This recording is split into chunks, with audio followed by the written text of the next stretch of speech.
Hello students, देखिए आज का जो हमारा टॉपिक है वो है कपलिंग कांस्टेंट। ठीक है, ये ऑर्गेनिक कंपाउंड में है जो इन्वायरमेंट है कंपाउंड में एक पर्टिकुलर टाइप के प्रोटॉन का जस्ट एडजेसेंट जो इन्वायरमेंट है उस इन्वायरमेंट को आइडेंटिफाई करने में काफी कुछ आपको हेल्प प्रोवाइड करता है।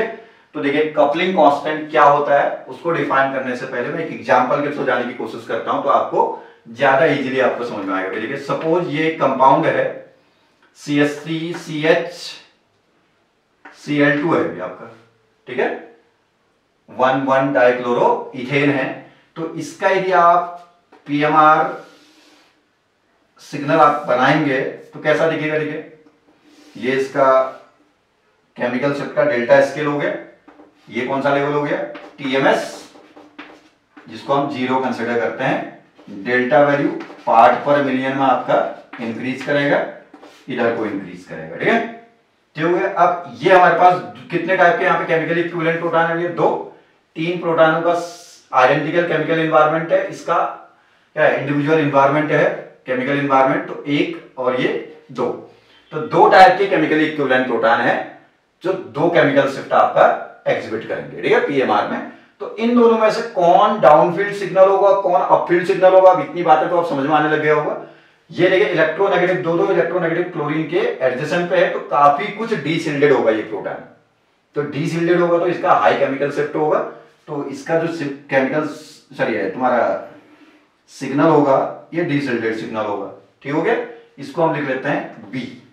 ठीक है, और ये 3 प्रोटॉनों का इलेक्ट्रोनेगेटिव एटम से डिस्टेंस ज्यादा है तो यहाँ पे थोड़ा सा क्या है इलेक्ट्रॉन डेंसिटी ज्यादा रहेगा इनके एनवायरनमेंट में, तो इसलिए इनका केमिकल शिफ्ट जो आएगा वो शिल्डेड सिग्नल आएगा। ठीक है, तो ये हो गया 3 प्रोटॉनों का सिग्नल है इसलिए इसका हाइट ज्यादा है, ये एक ही प्रोटॉन का सिग्नल है इसलिए इसका हाइट कम है। नॉन स्प्लिटेड, अभी मैंने स्प्लिटिंग नहीं कर रखा है, स्पिन स्पिन कपलिंग नहीं कर रखा है।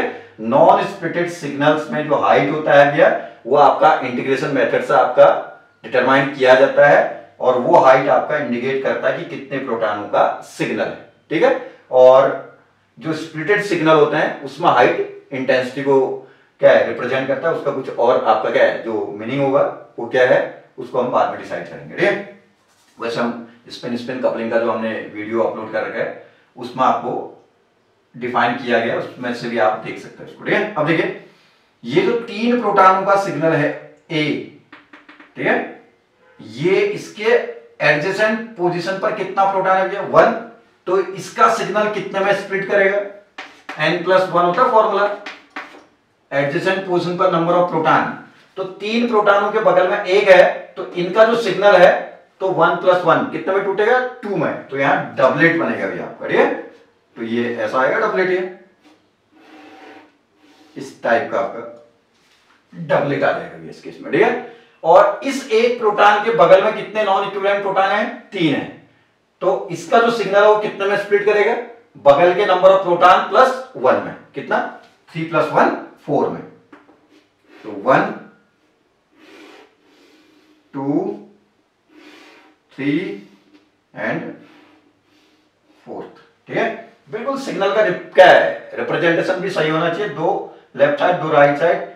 जो स्पिन कपलिंग जिसने पढ़ा हुआ है बहुत अच्छे से समझ में आ जाएगा कौन सा सिग्नल लेफ्ट होता है क्यों होता है, ये सारी चीजें डिफाइन की हैं। इंटेंसिटी रेशियो 1:3:1 का होता है, यहाँ 1:1 रेशियो में रहते हैं। ठीक है, ये खैर स्पिन कपलिंग का पार्ट है, उस पर हम ज्यादा डिस्कस नहीं करते हैं। अब देखिए तो देखिए इन प्रोटॉनों ने इस प्रोटॉन के सिग्नल का स्प्लिटिंग कराया।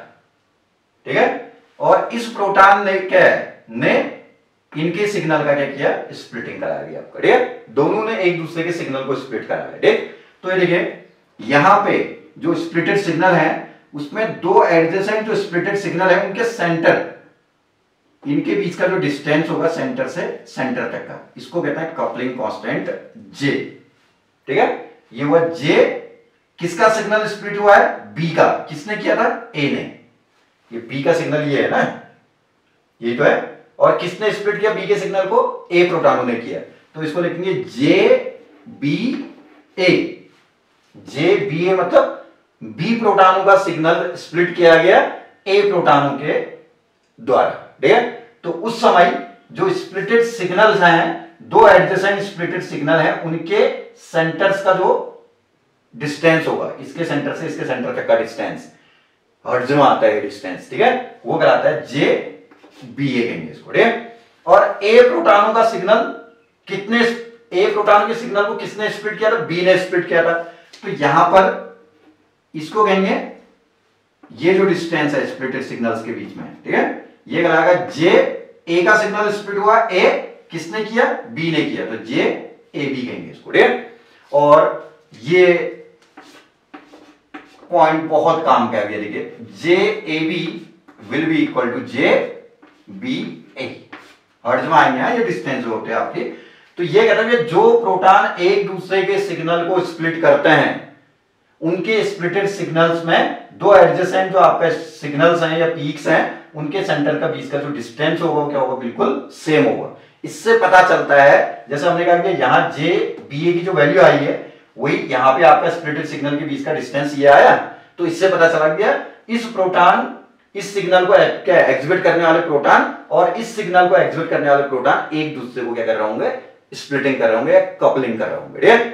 तो जो भी प्रोटॉन एक दूसरे के सिग्नल को स्प्लिटिंग कराते हैं, ठीक है, उनके लिए कपलिंग कांस्टेंट की वैल्यू क्या आती है, सेम। कपलिंग कांस्टेंट क्या समझ में आता है ना, स्प्लिटेड सिग्नल में दो एडजेसेंट पीक के बीच का जो डिस्टेंस है वही कहलाता है कपलिंग कांस्टेंट, हर्ट्ज में लिया जाएगा, ठीक है, जे से डिनोट किया जाएगा, ठीक है। जिसके सिग्नल को स्प्लिट किया गया है, स्प्लिट किया हुआ है, उसके क्या है, सॉरी है, जिसके सिग्नल को स्प्लिट किया और जिसने किया उनके अकॉर्डिंग उसको जे बी ए, या यहाँ पे ए के सिग्नल को स्प्लिट किया, बी ने किया, इसलिए जे ए बी कहते हैं इसको, ठीक है। और जो प्रोटॉन एक दूसरे के सिग्नल को स्प्लिट करते हैं, उनके लिए कपलिंग कांस्टेंट की वैल्यू क्या आती है आपका, ऑलवेज आइडेंटिकल आती है, ठीक है। इससे ये पता चल जाता है, जैसे हमको कोई कंपाउंड दे दिया, हमने कहा कि 4 प्रोटॉन ऐसे थे जिनका क्या है, केमिकल शिफ्ट इतना था, जो भी था आपका 2.5 था, और वहां पे कपलिंग कांस्टेंट की वैल्यू 4.5 आया था, ठीक है। और 6 प्रोटॉन ऐसे थे जिनके लिए कपलिंग कांस्टेंट की वैल्यू 4.5 आया था, उसका केमिकल शिफ्ट कुछ और दिया था, ठीक है।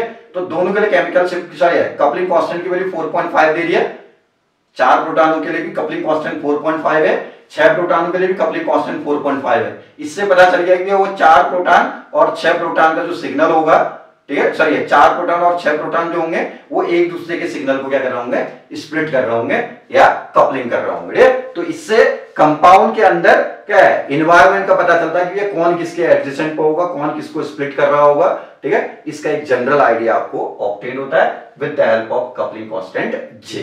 इतनी बात सबको समझ में आती है ना। अब देखिए मैं कुछ कपलिंग कांस्टेंट की वैल्यूज को लिख रहा हूं, जिससे आपको क्या है, बहुत सारे क्वेश्चंस को सॉल्व करने में आपको हेल्प मिलता है भैया, ठीक है। अलग अलग एनवायरनमेंट में जो प्रोटॉन्स होते हैं उनके लिए कपलिंग कांस्टेंट लिखा जाता है, ये है। जैसे सपोज आपका CH, ठीक है ना, CH A, इनको क्या कहते हैं, B कहते हैं, ठीक है। तो ये दोनों जब एक दूसरे को स्प्लिटिंग करते हैं, कौन सी कपलिंग कहते हैं इसको, दोनों एक दूसरे के रिस्पेक्ट में क्या है, एडजेसेंट पोजीशन पे हैं। कितने बॉन्ड से सेपरेटेड हैं, दोनों प्रोटॉन जो एक दूसरे के सिग्नल को स्प्लिट कर रहे हैं, वो उनके बीच में 1 2 3 बॉन्ड है, तो इसको हम कहते हैं J3 कपलिंग, ठीक है। क्या कहते हैं इसको, J3 कपलिंग कहते हैं इसको।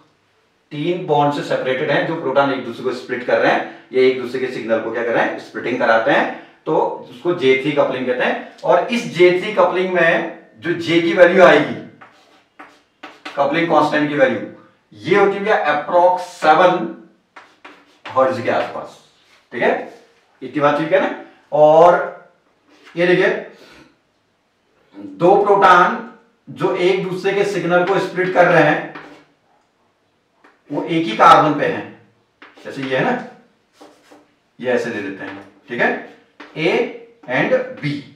तो ये दोनों प्रोटॉन एक ही कार्बन पे हैं, एक दूसरे के सिग्नल को स्प्लिट करना, नॉन इक्विवेलेंट है, HAHB लिखा है तो नॉन इक्विवेलेंट है, और तो एक दूसरे के सिग्नल को स्प्लिट करते हैं। तो कितने बॉन्ड से सेपरेटेड हैं, 2 से, तो इसको J2 कपलिंग कहते हैं, ठीक है।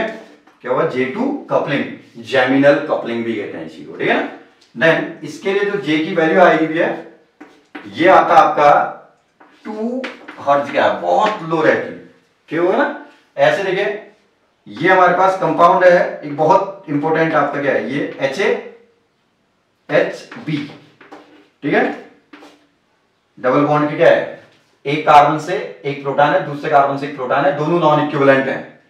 नॉन इक्विवेलेंट है तो एक दूसरे के सिग्नल को स्प्लिट कराएंगे, तो ये क्या है, इसी को हम क्या कहते हैं, इसको विसिनल कपलिंग कहते हैं इसको, ठीक है। क्या कहते हैं, विसिनल कपलिंग, ठीक है। और इसमें जो जे की वैल्यू आती है किस फॉर्म में, सिस फॉर्म में है ना, दोनों प्रोटॉन सेम साइड है तो क्या हुआ, सिस फॉर्म। तो इसके लिए जे की वैल्यू अप्रॉक्स 10 हर्ट्ज के आसपास आती है, ठीक है। ऐसे ही देखें, C double bond C H A और एच बी, ये मींस क्या है, ये और ये प्रोटॉन एक दूसरे के साथ नॉन इक्विवेलेंट हैं और एक दूसरे के सिग्नल को स्प्लिट कर रहे हैं, किस फैशन पे हैं, ट्रांस फैशन पे हैं। तो ये भी आपका एक तरह से विसनली हुआ, एडजेसेंट पे तो है। तो यहाँ पे जे की जो वैल्यू आती है, लेकिन वो आती है 15 हर्ट्ज के आसपास। तो देखिए, सिस और ट्रांस को डिफरेंशिएट करने में आप कपलिंग कांस्टेंट का यूज कर सकते हैं। जे की वैल्यू इतनी आ रही है तो आप कहेंगे सिस है, और ट्रांस को यदि आइडेंटिफाई करना है, कभी क्वेश्चन आ जाता है how will you differentiate the cis and trans by the PMR, तो आप ऐसे डिफरेंशिएट कर सकते हैं इनके हेल्प से इसको, ठीक है। देन ऐसे ये देखिए आपका ये कोई कंपाउंड है सी एच, ठीक है ना, single bond C double bond, चलिए इसको ऐसे सी एच, ठीक है। इसको लॉन्ग रेंज कपलिंग कहते हैं, इसको कौन सा, लॉन्ग रेंज कपलिंग, ठीक है। इस टाइप के कपलिंग की चांसेस बहुत बहुत रेयर रहते हैं आपका, ठीक है ना। तो ये क्या हुआ, लॉन्ग रेंज कपलिंग। इसके लिए भी आपका जे की जो वैल्यू होती है बहुत बहुत लो रहती है, 1 हर्ट्ज के आसपास रहती है आपकी, ठीक है। तो आपका क्या है, ऐसे आप क्या कर सकते हैं भैया, कपलिंग कांस्टेंट की वैल्यू से भी हम क्या है, बहुत सारे क्या है क्वेश्चंस को सॉल्व करने में क्या है, इससे हेल्प ले सकते हैं। और कोशिश करिएगा कि भी आपका, ये तो हमने कुछ मेन को आपको रिप्रेजेंट कर रखा है, ऐसे बहुत सारे कंपाउंड्स के अलग अलग एनवायरनमेंट के आपके कपलिंग कांस्टेंट की वैल्यूज होती है। उन कपलिंग कांस्टेंट की वैल्यूज से हम एडजेसेंट एनवायरनमेंट का एनालिसिस करते हैं कंपाउंड्स के अंदर या कंपाउंड के स्ट्रक्चरल डिटर्मिनेशन में, ठीक है। चलिए, थैंक यू।